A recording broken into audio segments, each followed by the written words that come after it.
natin yung mahayop sa Daniel pagkatapos sa Revelation. Ang pinakauli natin pag-aaral yung hayop na may 7 ulo at 10 sungay sa aklat ng Revelation.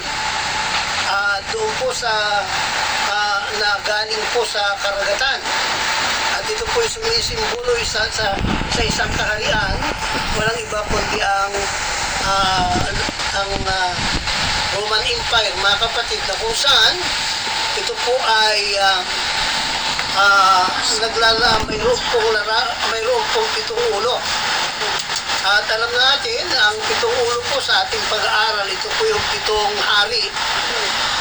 Magmula noong panahon na ang Papa ng Roma ay naging makapangyarihan. Ito po yung naging makapangyarihan ng Papa ng Roma pagkatapos ng conversion po ni Emperador Constantino. The first Roman Emperor who professed Christianity. Mga kapatid, ulitin ko po, ang kauna-unahang emperador ng Roma na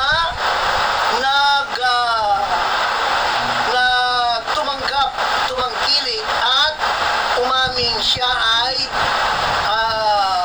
na-convert sa Christianity. Ito ay sa pamamagitan ng isang pangitain, mga kapatid. Kung alam din yung pangitain na doon siya po ay papunta sa gera at kalaban niya yung mga Muslim. Ano po? At doon po sa gera iyon ay doon po sa pagkakataong iyon, patungo siya roon ay kasama niya ang kanyang mga sundalo ay nakakita di umano siya ng pangitain sa kalangitan na isang maliwanag na bagay.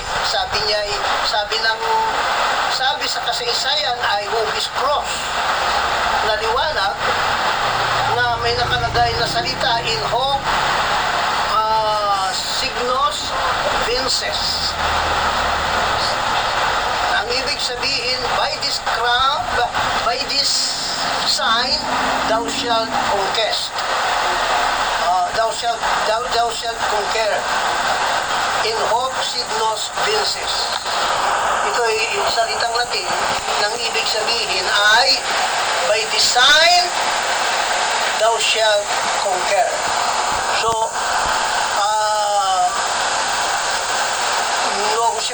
doon po sa gerang iyon, nagtagumpay po sila. Isang smashing victory, isang kahangahangang pananagumpay laban sa kalaban. Kaya pag-uwi ay kanyang ipinroclaim ng kinikilala na ang Christianity bilang opisyal na religyong kikilanlin ng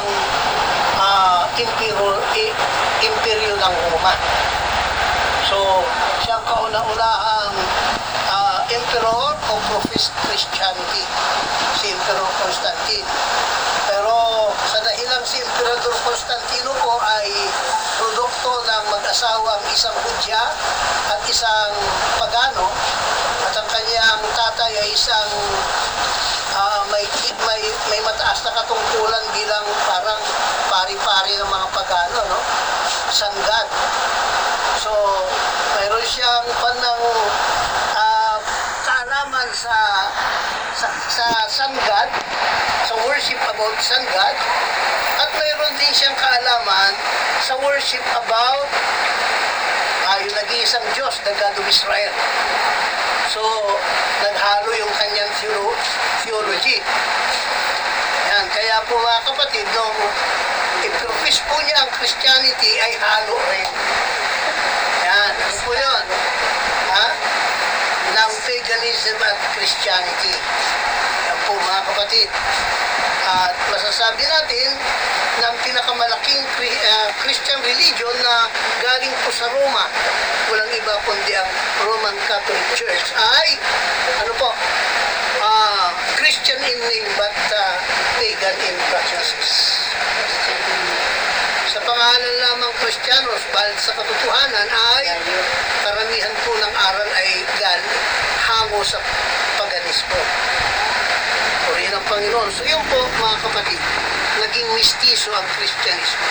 Na-adapt natin.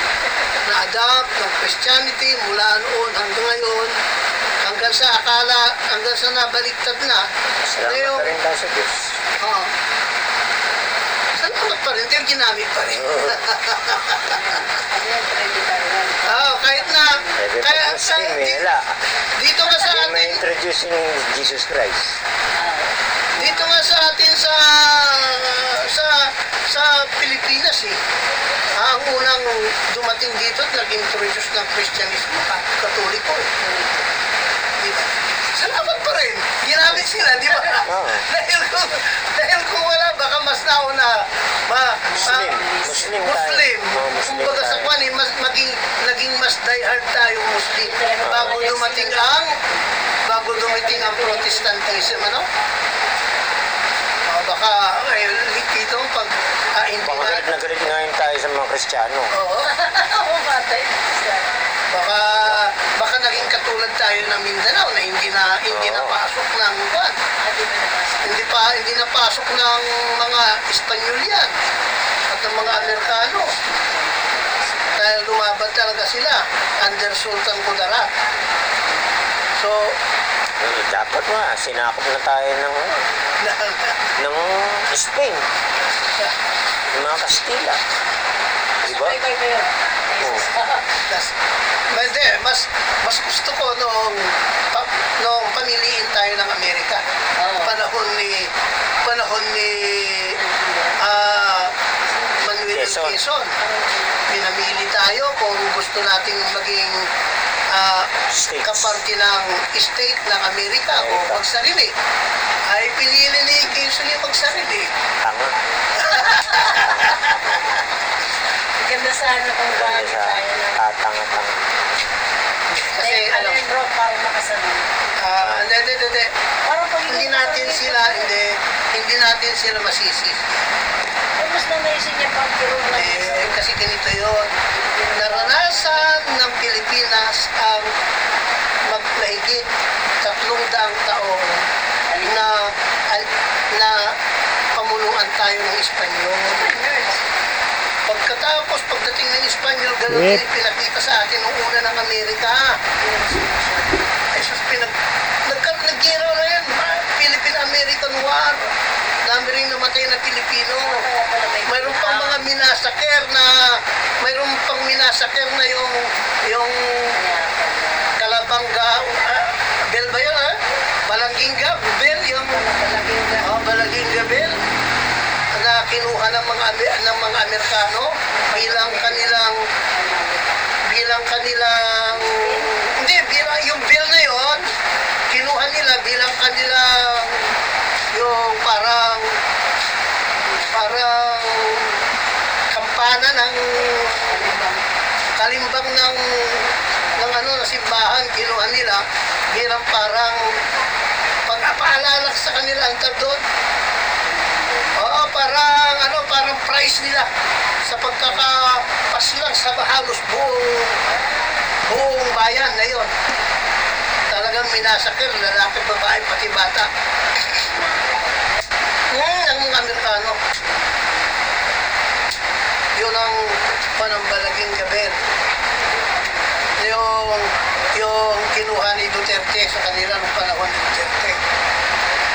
Yung pinauwi dito sa Pilipinas. So yun po yun, mga kapatid. So anyway, alam na naranasan nila ang cruelty ng mga dayuhan. At mas ninais pa nila na maging malaya tayo. Hindi natin sila masisisi. Dahil nanaig sa kanila ang pagiging nationalismo. Siguro, kung kami ni Brother Al may buhay noon, di kasama kami sa sisigaw ng kalayaan. Di ba? tayo ngayon sinisisi naman ang ating mga kapwa-buhan. Yung kasing lulo ko eh. Di ba? Hindi natin sila masisisi. Hindi natin alam na. Brother, hindi. Kung buhay tayo noon, hindi natin alam na magkakaganito ang Pilipinas sa panahon ngayon. Pero kung alam nila siguro, sina Quezon, alam nila na ganyan mangyayari sa Pilipinas. papayag sila. Alam nila na magiging makapangyarihang bansa ang Amerika at magiging maunlad at tayo ay maghihirap. Hindi, Hindi, nung po man, talagang powerful ng Powerful ng Amerika. Amerika talaga. Talagang gero. Medyo na yun. at yun po mga kapatid, yun po ang nangyari mga kapatid. Well, ito po sa ating pag-aaral po sa ngayon, sa Book of Revelation ay dalawang hayop na lamang po ang na ipinakita. Ang hayop na may 7 ulo, 10 sungay na lumitaw sa karagatan, at ang pangalawa ay ang hayop na lumitaw sa tuyong lupa. Oo. So makatuwid, ito'y tumutukoy na sa end time. So ito'y dalawang kapangyarihan na lamang na Lalaban mo. matitira, hindi sila maglalaban. Magkakampi nga yan eh. Magtutulungan nga yan eh, para i-enforce ang mark of the beast. Ayan po mga kapatid, sino po? Yung nga po, yung Roman Empire. So, may 7 ulo. Yung 7 ulo ay yung 7 mga emperador from time na ang Papa ng Roma ay naging powerful. Itong emperador yan na sunod-sunod hanggang doon sa panahon ng ika-7 ulo na pinaupo, walang iba po kundi si Napoleon Bonaparte ng France. Paiba-iba kasi yung mga emperador na yon. Mula kay Justinian, sila ang namimili ng emperador. Iniiba-iba nilang bansa ang pinamimilian nila. Doon sa lugar na kanilang sinasakupan. Puri ng Panginoon. At nakita roon na isa sa mga ulo doon sa 7 ulo, may isa sa mga ulo noon ay nasugatan ng tabak na ikamamatay. At ito ay nabuhay sa huling araw at naging pang-8 ulo. Sino po yun? Ito po ay walang iba kundi sa aking pag-aaral at eksakto yung pang-5 ulo. Sino po yun? Si Charles V ng Germany. At naniniwala ko na yung pang-8 ulo, ito yun naman yung kasi na halos nung masugatan ng tabak na ikamamatay yung ulong iyon ay naging siya at wala na, sabi ng Biblia, at siya'y muling lumitaw sa huling araw. Siya'y galing sa 7, ngunit siya'y naging pang-8. Ito nga iyon mga kapatid, anong panahon po ni Charles V, dyan naganap ang pagre-rebelde po ni Martin Luther na siyang nanguna doon sa tinatawag na Protestant Revival. Isang paring Katoliko na nagising sa katotohanan at nagprotesta laban sa Iglesia Katolika. At yung po mga kapatid ay nakaharap po niya si Emperador na Charles V doon po sa Diet of Worms. At doon po niya idinipinsa ang kanyang 10 pahinang thesis ng dahilan kung bakit siya tumitiwalag sa Iglesia Katolika na nagbunga po ng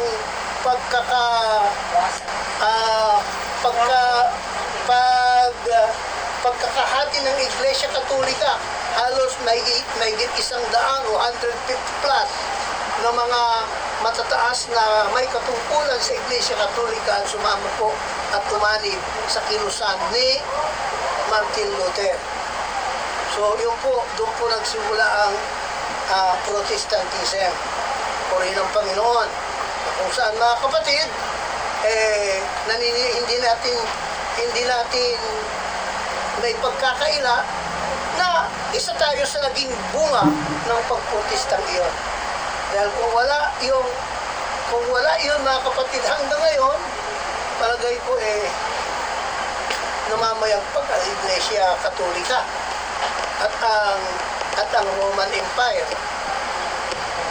So makikita po natin mga kapatid, magmula doon ay nagkaroon ng humina ang impluensya ng Roman Empire at ng Iglesia Katolika.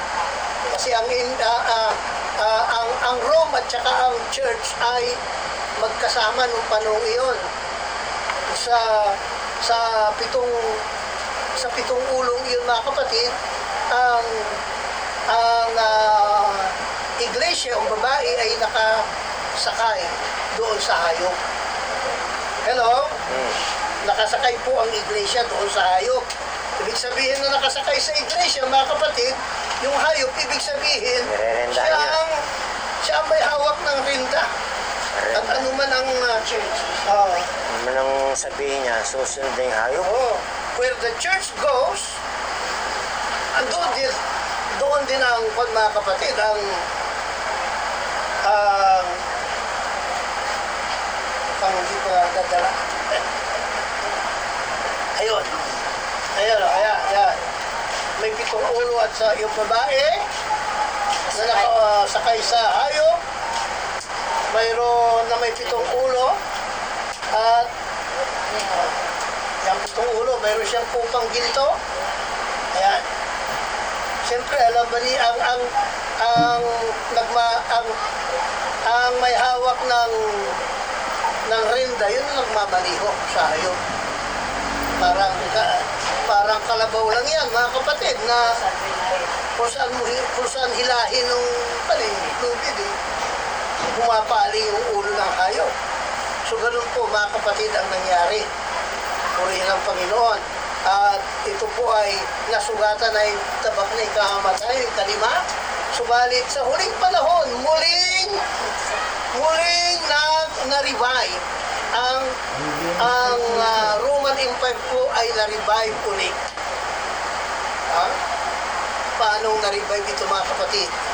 Maraming taon na nakakaraan in this modern era ay nagkaroon ng pagkakaisa ang mga bansa na dati ay sakop ng Roman Empire. Nagkaroon ulit sila ng pagbubuo na tinawag ngayon na European Union. Isa sa makapangyarihan sa lapi sa mundo ngayon, yung kanilang pera, ang euro money. Yan. So, yun po mga kapatid, by titaas value. Andyan ang pinakamayamang organisasyon sa buong mundo, Brother Arman. Ang gawa ng pera. Ang pinakamayamang organisasyon sa buong mundo ay nariyan sa Europe, sa Rome. Walang iba kundi ang Vatican City, ang nation, a nation inside a nation. Yes. Pinakamaliit na bansa. Maliit na syudad pero itinuturing na bansa. Turing ng Panginoon sapagkat ang impluensya ay napakalakas kahit saan pumunta, kahit saan gumaling. Kahit hindi nga Catholic country, napapayuko niya eh. Yan. Dahil pera. Hawak nila Yan. So, yun po mga kapatid. Kasi diyan kaya titingnan mo, napakayaman yan. Hindi, yung kanila namang kilusan organisasyon hindi naman naglalabas ng pera yan. Lahat ng ginagawa nila, puro donation na malalaking kumpanya Patayo ng simbahan, sa tingin mo galing sa Roma, ang pondo? Hindi. Isang kumpanya lang dito sa Pilipinas, tayo yung ano yan.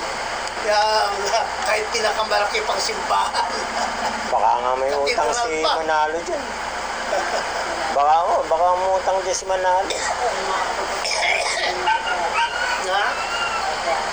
At kung alin yung eskwelahan at ospital na pag-aari nila, yun ang pinakamahal.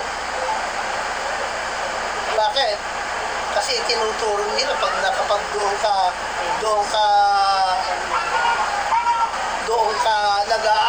nag-aaral ay yung anak, ay isa pa sa mga hindi basta-bastang pamilya sa Pilipinas. Saka nag-aaral, Ateneo lang naman. Lasal lang naman. Di ba? Kaya, kung ikaw naman may pera at mayaman eh. Kahit isang taon, milyon ang gastusin, okay lang. So yung po mga kapatid, wala pong yan ang organisasyon na pag pumasok ang pera dyan, hindi nalalabas. So yung po mga kapatid, yan mayaman po. Pinakamayamang organisasyon sa buong mundo. Hindi katulad natin na ang bihira meron lang konting gagawin.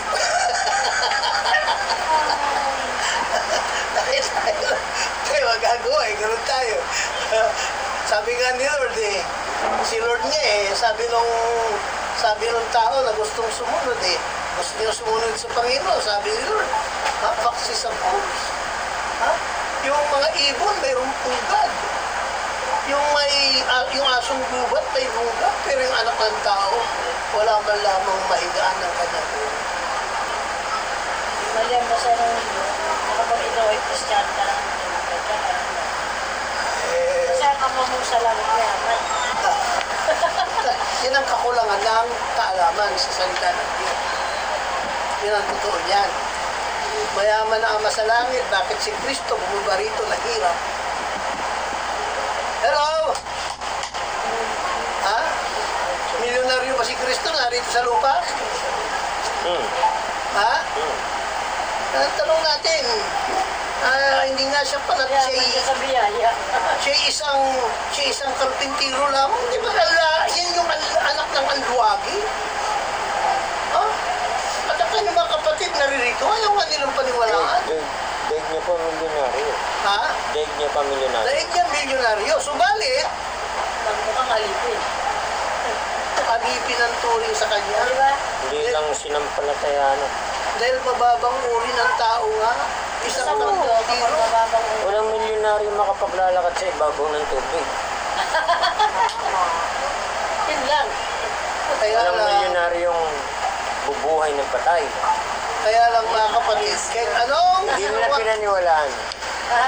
Hindi nila pinaniwalaan. kahit anong ginawa ng ating Panginoon sa Kristo, dahil nga, kumbaga sa Hindi sosyedad sa ganito ba naman sa salapi? Kaya man siya sa kapilayan awa. kahit anong ginawa ng Panginoon sa Kristo dito sa lupa, hindi pa rin Hindi nila naisip yun. ha?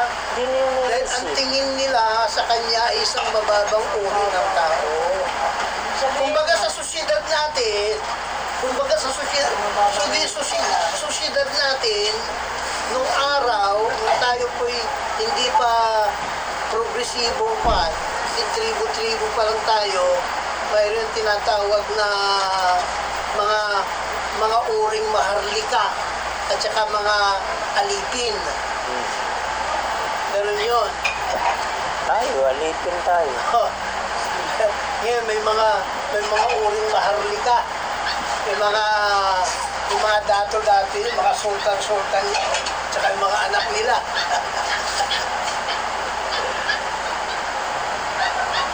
Pero tayo, yung mga uring alipin tayo. Dalawang klaseng alipin naman yan. Ayon sa social studies natin noon. Aliping namamahay at aliping sa gilid. Ano nga, sabi nila Alipin ng pera. Ayan. So, anyway, yan, balikan po tayo sa ating pag-aaral. 7 hits po. Kung ikalamang ulo, nasugatan ng tabak, ikamamatay, na-revive po in the last days, naging pangwalong ulo. At yung pangwalong ulo, may 10 sungay. Yan, mga kapatid, yung pangulong ulo may 10 sungay. Kasabay niya na naghari. Yan. Ano po yun? Yung 10 malalakas na bansa na nagpasakop sa huling panahon. Oo. Iba yung European Union. Yan. Yung European Union sa ngayon, actually, kung bibilangin natin, mahigit sa 10, napakarami pong umanib. Subalit mga kapatid, wala ata rito. Naiwan ko yung pagko na 10 sumay. Okay. Subalit naniniwala ko, in the end time, sa pinakahuling bahagi, ay magkakaroon ng 10 bansa na talagang ipapasakop nila ang lahat nila, kalahat-lahatan nila doon sa ikawalong ulo. Kasi sa ngayon, hindi pa gaano yung balik. Sabi, yung 10 bansa, isusunod nila doon sa pala. Ikawalong ulo. Kung baka sa kwan, yung kanilang allegiance, hindi katulad ng iba, kasi sa ngayon marami, pero sa naniniwala ko, 10 dyan ang talagang matinding kaagapay nitong ikawalong ulo. At ang ikawalong ulo, I believe, dahil si Charles V ay isang German, Germany will be a power to reckon by in the last days. Ang Germany na dati na panahon ng mga tribo ay isang makapangyarihang bansa rin noon, ay makapangyarihang tribo rin noon, pero may panahon na nahati ang Germany, naging dalawang kwan, dahil West ang West and tsaka East, pero naalis na yung ngayon, yung Berlin na yun. Berlin Wall. Yung Berlin Wall na yun, natanggal na, Tanggal na. naging United United isa na lang. sila, magiging isang power to reckon by in the end time, na sa kanya susunod ang pasasakop yung 10. Yan na po yung final na na European Union sa huling panahon. Sa akin ba? Hindi ako masyadong updated sa nangyayari sa Europe, mga kapatid. Ngayon, ang ikawalong, ang hayop po na pangalawa ay nakalagay sa Revelation 13. Yan. Revelation 13 verse 11, ang sabi ganito. Ayan, at nakita ko ang ibang hayop na umahon sa lupa. Sabi natin, ha? At may dalawang sungay na katulad ng isang portero at siya'y nagsasalitang gaya ng tribol. So yan po ang pagsasalarawan ng ikalawang hayop. Ha? Isang hayop na umahon sa lupa. Ha? Kung ang dagat ay sumisimbolo sa mga tao, mga bayan, mga wika, naniniwala ko, ang lupa naman tuyo.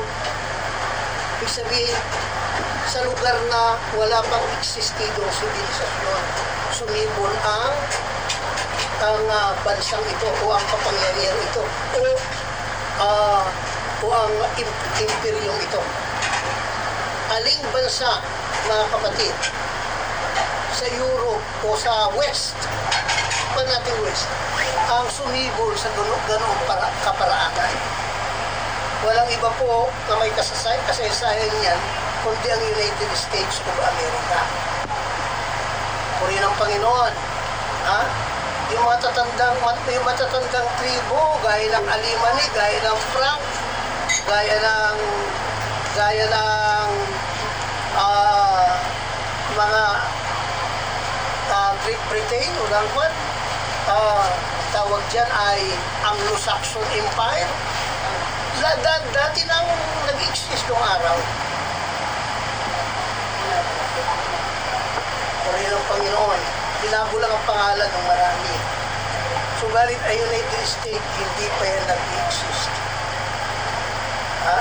Kailan po yan nag-exist? Noong panahon na nagkakaroon ng revival na sa Europe,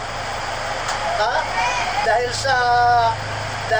sa Protestantism, nagkakaroon na ng matinding persecution.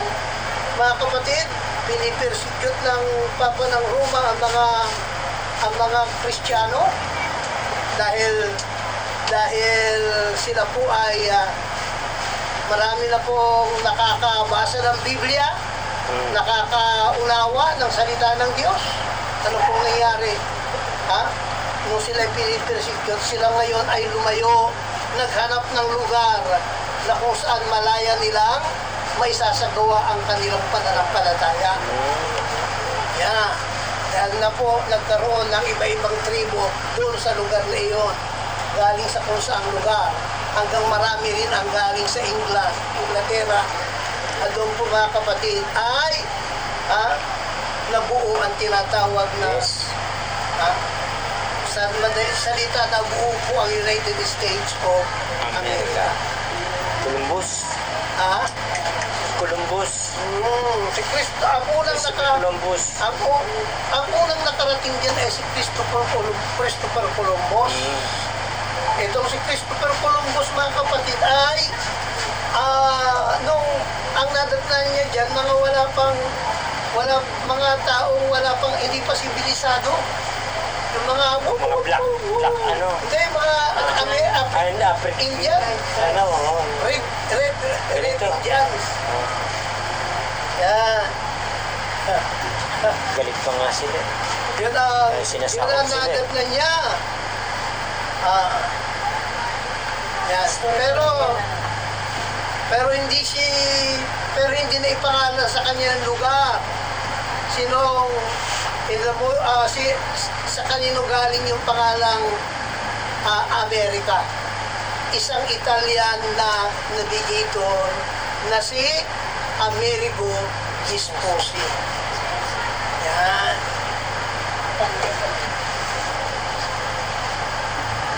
Purihin ang Panginoon. So yun po mga kapatid. Ngayon po mga kapatid, ba't inilarawan po siya hayop na galing sa tuyong lupa? Sapagkat lumitaw sa lugar na wala pang sibilisasyon. Pero may dalawa siyang sungay na katulad ng sa kordero. Magandang isinisimbolo ng sungay. Tulad ng sa kordero, maamo, friendly. Ibig sabihin yung kanyang naniniwala po, ito'y sumisimbolo sa kanyang dalawang prinsipyo na kung saan na itatag ng United States of America. Yung freedom of religion and freedom of speech. Kalayaang magpahayag ng sarili mong paninindigan sa buhay at kalayaang manili ng pananampalatayang gusto mong panghawakan. Kaya sa Amerika, malaya lahat. Pati nga sa Satan Church, mayroon. Mayroon. Pastor, Anton LaVey, ang founder ng Satanist Church sa Amerika. tanong, Ano? sa sinito ngayon, Amerika at Pilipinas, magkapatid. Parang si Isaw at si Jacob. Sa yan ang turo sa yung doon sa Hindi na pababayaan ng US ang Pilipinas ang ibang mangyari. totoo naman yan dahil meron tayong tinatawag tayong treaty. Mayroon tayong tinatawag na kasunduan sa Amerika nung unang magmula pa nung una na kung saan tayo kasi itinuturing na anak, hindi kapatid kundi anak. Ang mother nation natin ang Amerika. Bakit? Dahil sila ang nagbigay ng kalayaan sa atin. Sila ang nagbigay ng kalayaan sa atin. Sila ang nag-proclaim ng isang malayang Pilipinas. Kasi hindi kapatid. Anak tayo. Yan. Kaya malaki pa rin ang ating, kahit sabihin hindi tayo sakop ng Amerika, malaki pa rin ang impluwensya ng Amerika sa ating bansa. Dahil malaki ang, kumbaga sa kwan, malaki ang ginampanan ng Amerika sa kalayaan ng Pilipinas. Unang-una, kasama na silang lumaban nung kaysa kupin ng Hapon. Yan. Sabihin natin tayo, hindi naman tayo kasi may mga nagsasabing gano'n. Hindi naman tayo sana nadamay kung hindi tayo kaibigan ng Amerika eh. Nung panahon daw ng Hapon, pero hindi nadamay. Nilusog nga ng Hapon ang halos lahat ng bansa na nakapaligid natin. Hindi kasama tayo.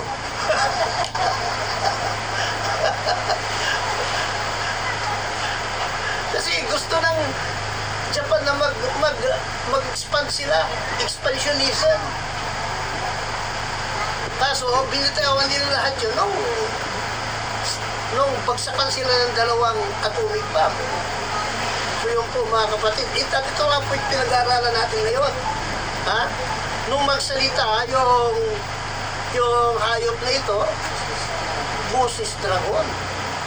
In the end time, lalabas po ang kanyang pagiging Busis Dragon. Isa rin palang persecuting power. Hello? Ayan po mga kapatid. At ang sabi rito, at ang lahat ng nananahan, sabi rito, sa 13:12, at kanya isinasagawa ang buong kapamahalaan ng unang hayop sa kanyang paningin. Ibig sabihin, isasagawa niya yung buong kapamahalaan ng unang hayop. Ibig sabihin, yung mga batas na ipapasunod ng unang hayop ay isasagawa niya. Yan. At pinasasamba niya. Anong batas ito? Ito na po. May kinalaman sa pagsamba. At pinasasamba niya ang lupa at ang mga nananahan dito sa unang hayop. Ayan. Ito na po mga kapatid. So may kinalaman po sa pagsamba ang mga batas na ipapasunod ng unang hayop. Ibig sabihin, ikaw anong ulo? Sapagkat yung babae muling sumakay sa likuran ng hayop at ninanimugan niya ito ulit, natural, kung anong batas ang gusto nung nakasakay na susunod ng hayop, ipapasunod din nung ikalawang hayop. Yan. So yun na po mga kapatid. Ito yung may kinalaman sa pagsamba. And I believe, dalawa lang ang mainit na pinagtatalunan noong panahon ng kauna-unahang konsiho na ginanap sa Nisia. Ang pinakamatinding pinagtalunan ng dalawa na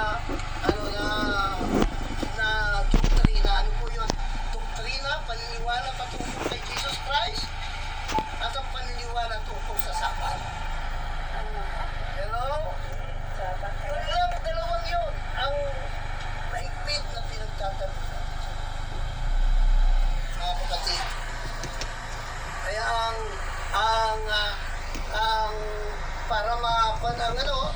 para kasi umabot na ng mahigit isang buwan hindi pa tapos ang debatihan ng mga obispo. Si Emperor Constantine, kiluhan niyang floor at siya ngayon nagdikta na ang kikilaraning paniniwala ay ang paniniwala ng aking ama. Ano yun? Di may tatlong persona. Sun worship, Ama, Anak, Espiritu Santo. At ang kikilarihan ng pagsamba, yung pagsamba, Sun God. Ano yun? Sunday. Ayun. At yung ayaw magpasakop, anong ginagawa? Sila pinagpapatay. Marami sa kanila, piniresecute. Pero hindi pa rin namatay.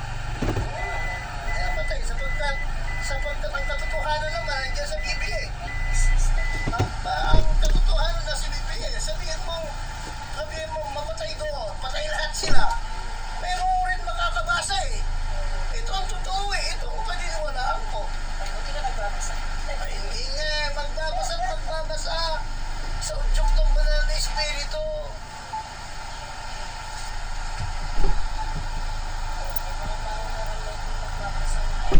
Kami ba kami ba ni Brother Lizzie nung magsama, mayroon kaming kinikilalang leader? Wala. Kaya si Jesus Christ na ang leader namin. Oh, bakit nauwi kami sa paniniwala namin? Nauwi kami sa iisang ko. Nauwi kami sa Sabat. May nagturo ba sa amin? Kasi nasa Biblia eh. Joke ng banal na Espiritu. Meron at mayroon Tinuruan kayo. meron makakaunawa. Talaga sila hindi nagpapabayaan. Sa isang disciple naman siya mga ito dati. Namulatan kami sa Sunday worship. Meron makakaunawa. Kahit saan ka magpunta, sabihin man natin na Sunday pa dito. sabihin man natin noon na sabihin man natin na hindi lahat ng one God Sabbath keeper ay iisang doktrina sa isang bagay. Excuse me. Pero nagkakaisa sila sa isang bagay. Yung paniniwala sa isang Diyos katulad ng inaatinan ni Antijudo sa Tarlac, naniniwala sa one God, naniniwala sa Sabat. Sabihin natin yung ibang aral, hindi may pagkakaiba tayo. Pero yung aral na yun ay isang matibay na basihan. Pero walang ama, anak. Ang alin, Tapos ng kayo. parang tinadap yun. Ngayon, na, kasi may kaya natin sa kano kasi para diretso umiglaran. So, makikita po natin, mga kapatid, ano itong, okay. So, yung mga kutos, mga kapatid, I believe, there will come a time na muling ang babae ay muling uupo, sasakay sa hayop, at yan na nakikita na natin ngayon na ang iglesia talaga may boses sa mga bansa. Dito lang sa ating bansa, may boses ang babae.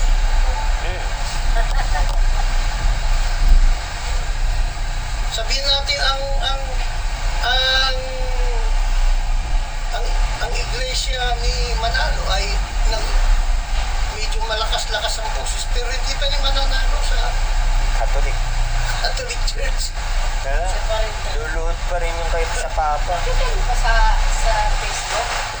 Yung church, yung pinakhalta nila, yung magsungay na sumakoy, sabi nila, the Father of Jesus Christ. Yeah.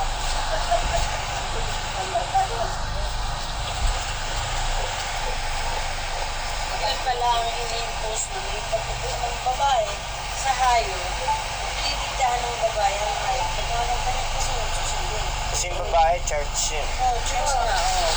So, may kinalaman sa katanaw nila kasi Ba? I believe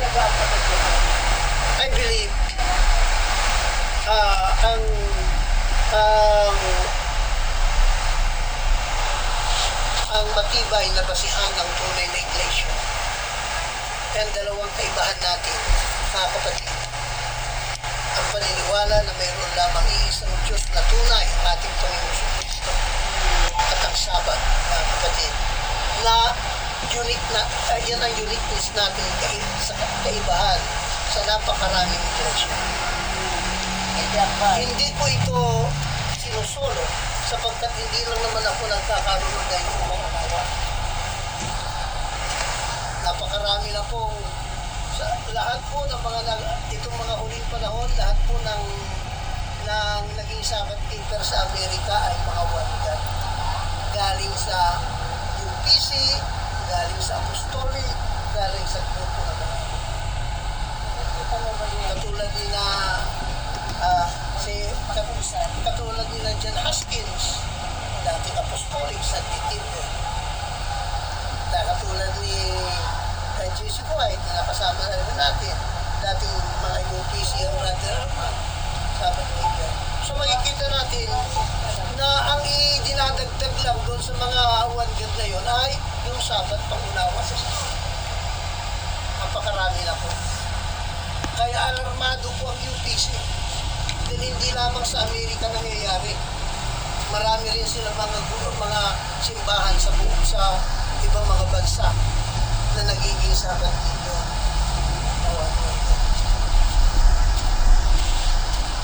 At dito sa Pilipinas mayroon na rin Tayo. yung sa Visaya mayroon dyan, sa may bandang Leyte. Sa Mindanao mayroon na akong mga namit doon nung ako'y nag-attend ng convention ng Church of God Seventh Day. Tumanib sila sa Church of God Seventh Day yung sinamahan ko doon sa Cagayan, Timoro, si Brother Dison. Church of God 7 Day sila. Sa Church of God 7 Day, halos parehas lang sa atin, dangan nga lang ang problema nila, ang pagka-Diyos, dalawa, Jumay. Ama at ang anak. Kaso ang baptisin nila, in the name of Jesus Christ din.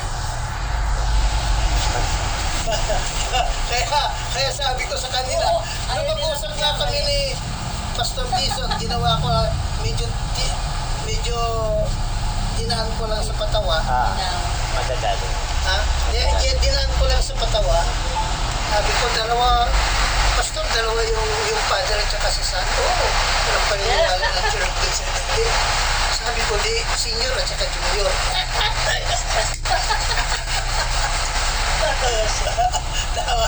Hindi nila naintindihan yung Acts 2:30.